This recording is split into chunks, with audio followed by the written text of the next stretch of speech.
Ignatius Press and the Augustine Institute present The Formed Book Club. Catholic book lovers unpacking good books, chapter by chapter. If you like us, please help us by subscribing and by reviewing us on Spotify, Apple Podcasts, or wherever you might listen. And don't forget to sign up for weekly updates and study questions at formedbookclub.ignatius.com. Welcome to the Formed Book Club, where we continue to discuss Henri de Lubac's book, The Church, Paradox and Mystery. I want to make a comment about this beautiful cover. It's a very attractive, simple cover, but it's white or off-white. And because of my little grubby or maybe big grubby hands, I had it smeared, but I put a little soap and water on there and it's come out very nice. It hasn't warped it or anything, so I guess we have this laminated in some way that makes it washable. Just do not put in the spin dryer though. So we were in the middle of, or somewhere in the chapter called A Witness of Christ in the Church, which is de Lubac's kind of encomium of Hans Urs von Balthasar. We just finished reading on page 148 this paragraph at the beginning there. This man is perhaps the most cultivated of his time, ... So we can go on from there. Mm-hmm. I see, Vivian, you have a lot of markings in the next page there. Oh, I have markings everywhere. I see asterisks and exclamation points. Everything. Oh my gosh. And I read this chapter 3 times because I loved it so much. I would just, sorry, no, please, Vivian, sorry. You go, Joseph.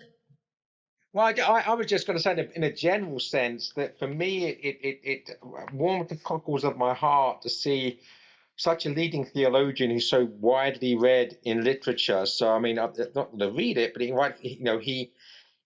translates the lyric poems of Claudel. He writes on Peggy and Bernanos, Le Chrétien Bernanos. Then he has these monographs where he has imaginary meetings, which reminds me of books I think Ignatius have published by Peter Kraft, right? Where JFK meets C.S. Lewis and somebody else. But same thing. So, he imagines that Denise and Anselm meet Dante and John of the Cross, and Pascal and Haman meet Soloviev and Hopkins. And then, then he talks about Tolstoy and Dostoevsky. I mean, for me, this is my sort of theologian. Well, notice how he says on 150 that for von Balthasar, the arts are even more revelatory, right, than other human creations or endeavors. This was also characteristic of Benedict XVI, Ratzinger. I mean, the love of music. By the way, Balthasar also was a great musician. He played the piano. He knew much of Mozart by heart. He actually burned all his sheet music because he didn't need it anymore. No. But he wasn't very good on sports. He knew nothing about the NFL, the NBA, or the MLB. So that was definitely calls himself civilized, Father. And probably, I mean, he himself admitted lack of deep knowledge on Eastern religions and so on. He did know something about them, and then also on science. He didn't spend much time reading any kind of scientific literature. But as far as the arts, the human arts, the humanities, I mean, he was unparalleled. Right. And you mentioned this on page 150, Vivian, that the arts are even more revelatory.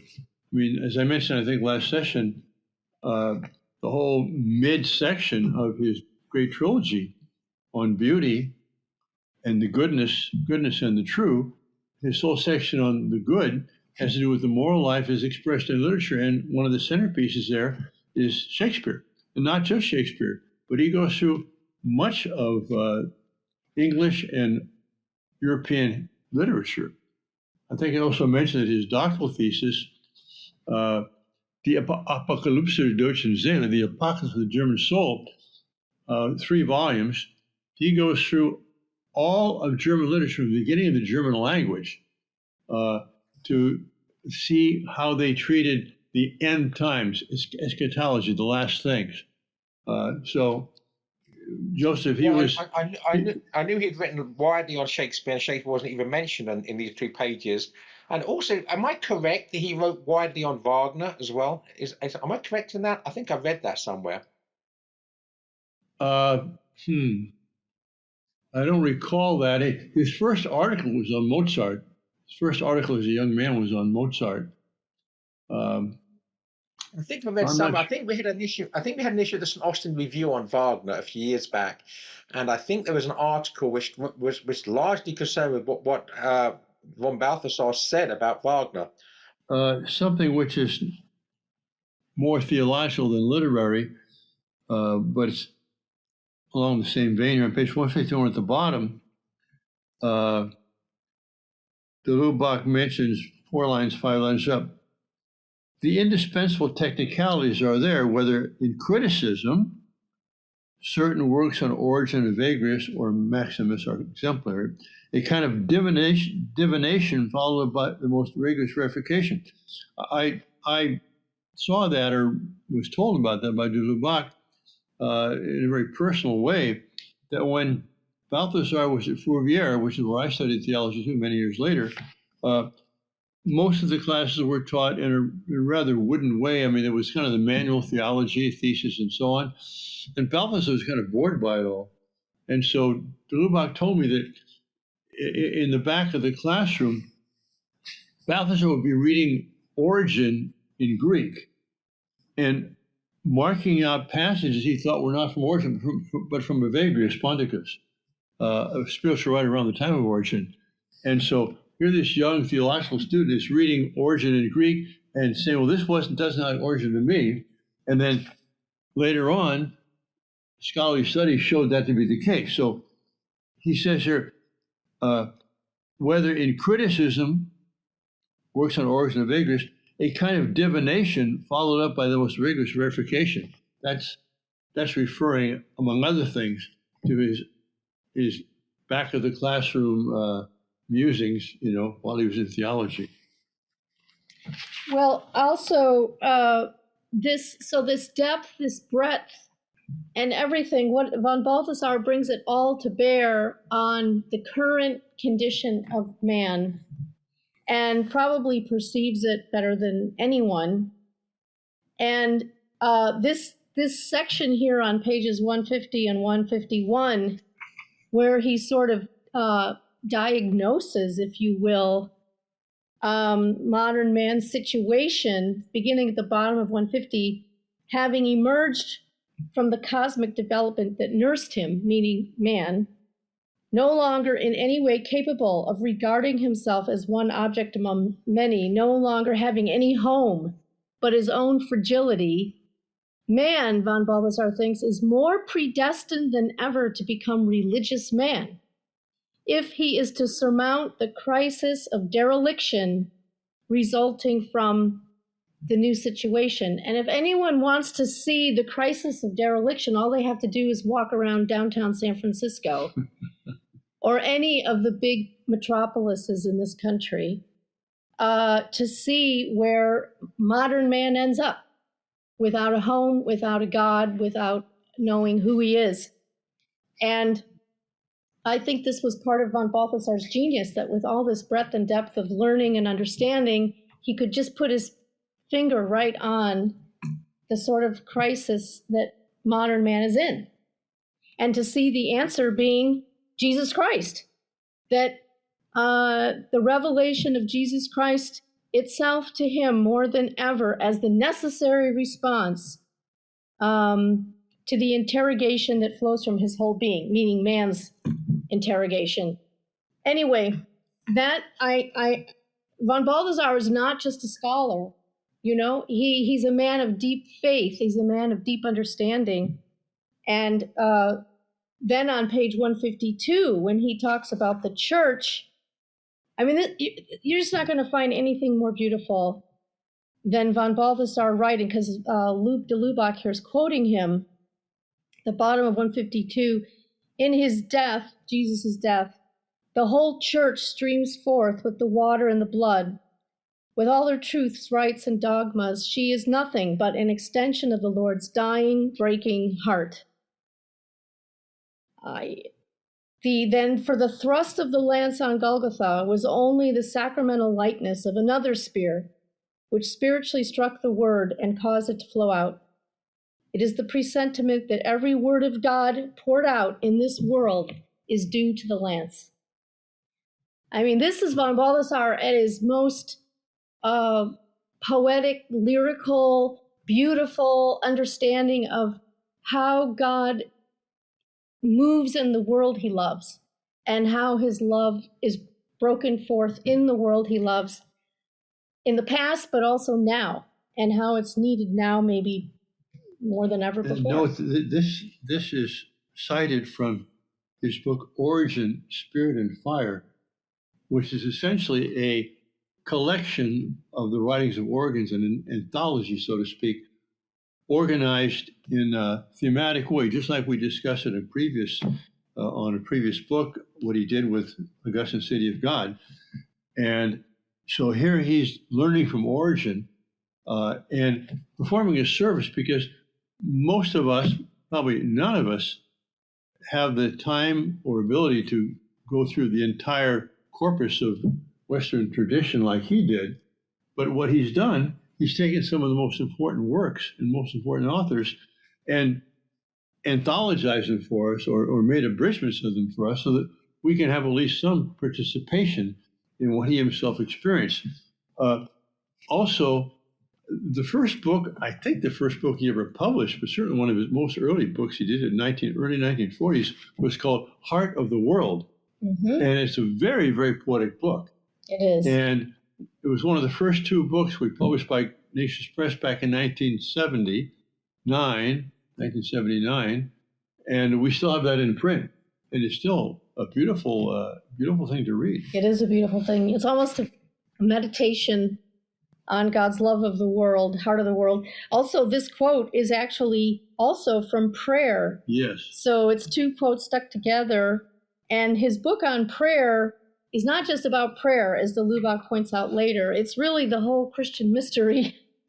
It's definitely a book of von Balthasar's that's very accessible. Some of his works are a little dense, and if you're not a scholar, might be intimidating. But his book called simply Prayer, I highly recommend it.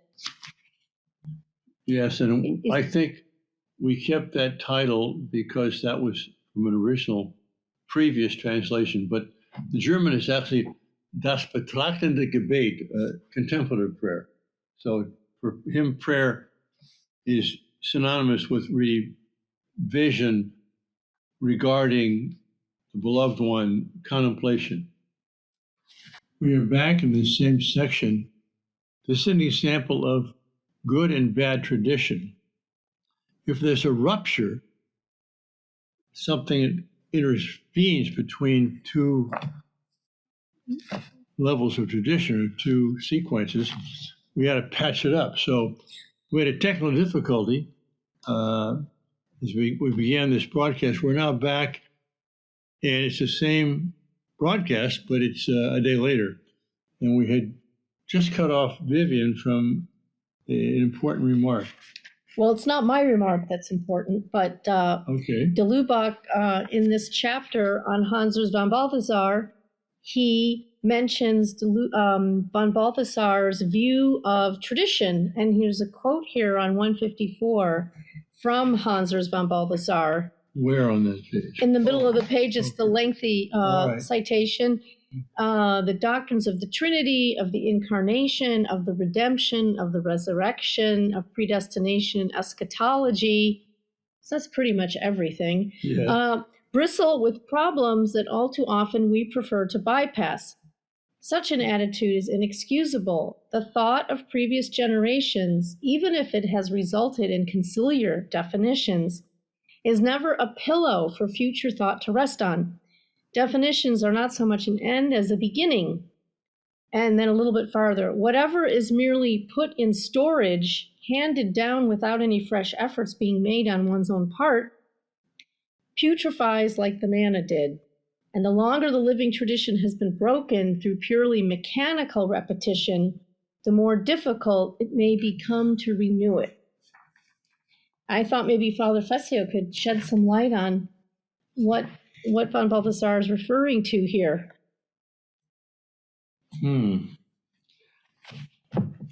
I think it relates to several of his major themes. One is what he calls kreisendes Denken, circling thought. You can never grasp the fullness of something from one perspective. You got to keep going around and seeing it again and again, so that truths of the church must be maintained, but you can't simply hand them on like inert bricks. That's what he says on the previous page. Their thoughts are not bricks. They can't just be handed from hand to hand so that they are least likely to be damaged. He's saying that passing on tradition is not like handing a brick from me to you.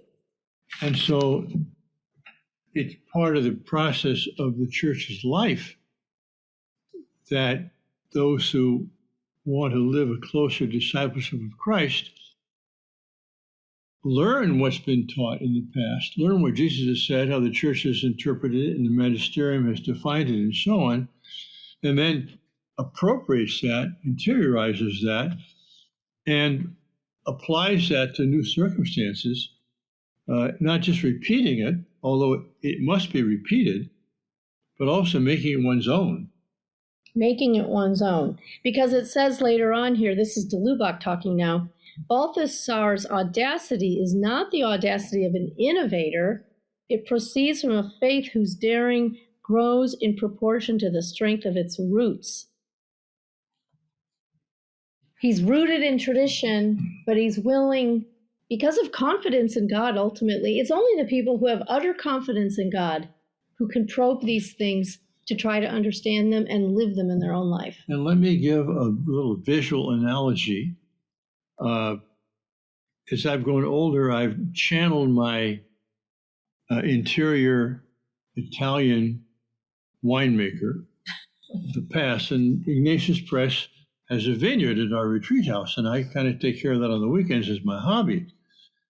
And it's interesting, I've got 8 varieties, but the 2 varieties on the left end, the east end, is Sauvignon Blanc. On the right end or the west end is Gewürztraminer. But because they're on the edge of the vineyard, the soil wasn't prepared quite as well, and the roots don't go as deep.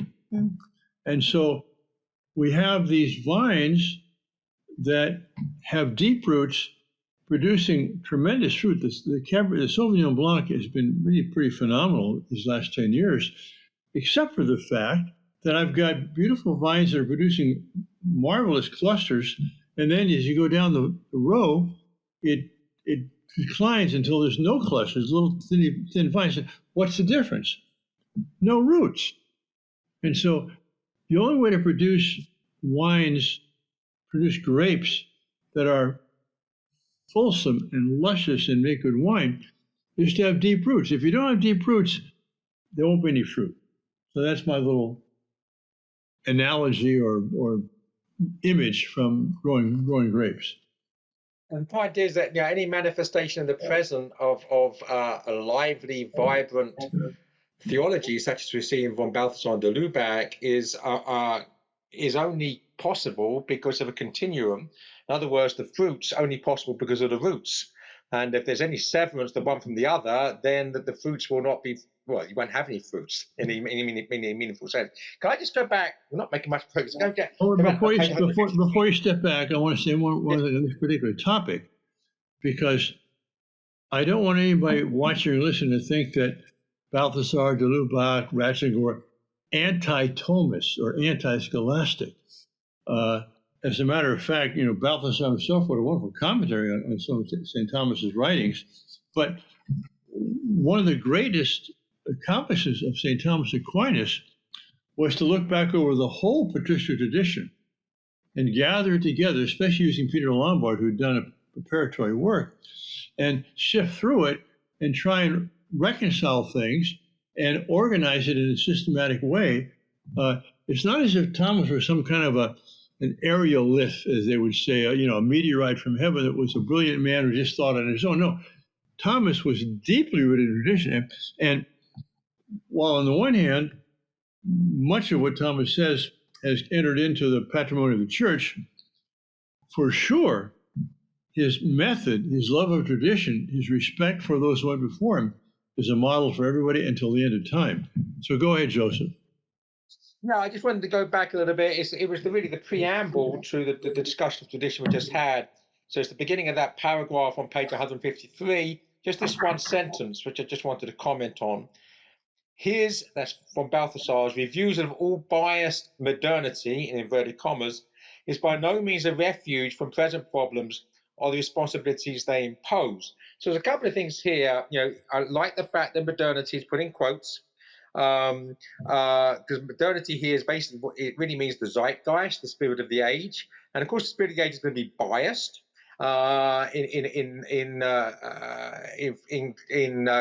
to be consistent with its own way of seeing things, but not being in tune with the zeitgeist does not mean you don't have something relevant to say to the present day. On the contrary, right? Being able to think outside the box, to use modern terminology, is absolutely necessary. To be a slave to the zeitgeist is not being able to think outside the box, and that's exactly what the Catholic Church is able to do in every generation for the last two millennia. Is to think outside whatever happens to be fashionable and faddish, to bring timeless perennial truths to bear upon things that are just passing errors. And look what Balthasar actually did in his writings. His major writing is his trilogy, which begins with the idea of beauty. And as I've already mentioned, in the second part of the trilogy, it's on drama and the good. But who has placed beauty at the center of his theological reflection in modern times? I'm sorry, but there's no one except Balthasar who's done that. But at the same time, in his 2 or 3 additional volumes of this one section on beauty, he goes back and he takes 12 examples, both from priests, bishops, and lay people, where beauty has been seen as fundamental to our understanding of the faith and our love of our Lord, so that even his emphasis on beauty is not something totally new, born out of nothing. It's rather a reflection on the deepest theology that's gone before us to show us that we can't leave this aspect, this transcendental, the good, the true, and the beautiful. All three belong together.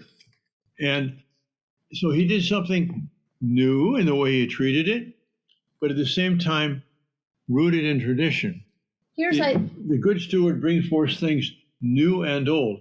And I will say not new things and old things, but things which are both new and old at the same time. Excuse me, go ahead now. No, I was just going to cap what you're both saying with another quote from von Balthasar from 158 that I think is sort of the key to the whole man. And that is that long quote at the bottom half of the page. All that we can show our contemporaries of the reality of God springs from contemplation. Jesus Christ, the church, our own selves. But it is impossible to put forward the contemplation of Jesus Christ and the church in a convincing manner unless we ourselves participate in it. And that's what we mean by having roots. We mean we're rooted in Christ ourselves. We have planted our roots in him. We are participating in his divine life because he's giving it so freely to us through prayer and the sacraments of the church. And it says elsewhere, the theologian's task is not to critique the church or to come from the outside with the latest intellectual fashions. No, the real task of the theologian is steeped and rooted in the church, now contemplating it afresh and bringing out of his own resources, not his own completely, he's dependent on God. I would even seek to be maybe a little bit potentially controversial here in von Balthasar's defense. is that anybody who's seeking an authentic bona fide Catholic understanding of aesthetics is going to be somewhat frustrated by reading the Summa, because Thomas says very little about beauty, in fact, and it seems to me, I'm not going to say a sin of omission, heaven forbid, but certainly it wasn't his focus. And as Father said, and as the philosophers have said from the time of the Greeks, that there's something triune about the transcendental, the good, the true, and the beautiful. So to sort of say very little about the beautiful is not a completely rounded way of looking at everything. So I love just about everything I've ever read by St. Thomas Aquinas, but it's what I haven't read by him, such as the discussion of beauty, which I find frustrating. And that's why I find von Balthasar such a blessing in what he's brought to the table in the 20th century. And Thomas himself does treat the idea of beauty. In fact, Balthasar refers to that in his introduction to his first volume on theological aesthetics, which is about beauty. And on the one hand, I've got a good friend, Dominican, Father Brian Milady, who claims that the Summa is a more beautiful poetic expression, more literary than Dante's Divine Comedy. Obviously, I believe. But then on the other hand, you look at Thomas Aquinas and the hymns he wrote, Adoro te devote, Lauda Sion, the Tantum Ergo, is part of that. I mean, he wrote the beautiful poetry. He was a great poet. He certainly understood beauty and did it. It's just in the Summa, I think he doesn't spend as much time talking about it as I personally would have liked. But. And here, von Balthasar is very clear too about what he's on the bottom of 156, top of 157, where this theme of his treatment of beauty is touched upon. He introduced back into theology, meaning it had been there before, the category of the beautiful. But make no mistake, this is not to say that he surrendered the content of the faith to current notions and secular aesthetics. He began by restoring to the beautiful its dignity as a transcendental, this beauty that demands for itself at least as much courage and decision as do truth and goodness, that will not allow herself to be separated and banned from her two sisters without taking them along with herself in an act of mysterious vengeance. But then he goes on. I also highlighted that passage. I think that's absolutely beautiful, and it really does sum up succinctly. And that, by the way, is from the first volume of the first third of this trilogy, Glory of the Lord. But he goes on. His theological aesthetics, however, is not an aesthetic theology. It has nothing to do with aestheticism whatsoever. Rather, in this mystery of the beautiful that men, not daring to believe in it, converted into a mere appearance, he sees, as in the biblical description of wisdom, the union of the intangible brilliance and the determined form, which requires and conditions in the believer the unity of faith and vision. And of course, who is this vision of beauty that we are all contemplating without even daring to believe it's possible? The God-man, Jesus Christ, that perfect figure of revelation who is the God-man. Faith contemplates this figure, and such contemplation is prayer. It's beautiful. And, he did something which only can be done in German, really. In German, the word Herr, H-E-R, means Lord. But herrlich means beautiful. And so he calls his first third of the trilogy Herrlichkeit, which is, we call it the glory of the Lord, but in German it's just one word. And it's not just the glory of the incarnation. What Balthasar sees is this tremendous dialectical paradoxical reality that what is the most beautiful thing that we know about God is that he sent his son to die for us on the cross, a bloody execution. So to be able to see in the bleeding body of Christ, the greatest beauty because the greatest love, that's something. I have an etymological question based upon what you've just said, Father. You might not know the answer, but you've intrigued me. Because if HER means Lord and Herrlich, you say, means beauty. Herrlich is beauty, yeah. But what about the word hero? Which word? Hero. Well, Hero. Hero. H-E-R-O. I mean, does that also mean Lord, glory, beauty? No, I mean, is that connected to it? Because obviously that's Old English. That's a Greek word, yeah. That's a Greek word, heros. It is? I don't know. I'm not sure if that's related to the German Herr. It may be. I just don't know. Okay. you must have I liked didn't even know. Joseph. So I'm sure I didn't even know that hero was Greek. That shows how stupid I am. So there You you are are. not stupid, far from it. And you must have loved Joseph. Well, not entirely. Maybe just compared with some, you know. Yeah, yeah, right, yeah. Yeah, but you must have really appreciated when he talks about art, real true art being the product of prayer, where he says here, the humbugs who do, this is the bottom of 157, the humbugs who do not pray usually disappear in a few years' time. He's talking about the greatest works of art being the fruit of prayer and contemplation. And he says the humbugs who do not pray usually disappear in a few years' time to be replaced by other humbugs. And those who pray are torn to pieces by the non-praying populace, like Orpheus by the Maeonides. But even then, they do not cease their music, though it may be absurd, so as abused. Sorry about that. Though it may be abused so as gradually to lose its effect on the world, it is preserved in a sacred shelter where those who pray may easily find it at any time. I tell you what I'm thinking of here. I can't help it. As you read that, you know, Amazon, almighty Amazon, is bringing out an adaptation of Lord of the Rings, which apparently is going to have transgender and the whole works, and complete violation and perversion and orcish intrusion upon Tolkien's classic, which is to be expected. But that's the whole point. They're the humbugs, but the actual person who made the music, it still provides us with the sacred space, the sacred shelter, the phrase. It will be preserved in a sacred shelter, which is the book itself, right? And that's going to outlast all of these humbugs. Yes.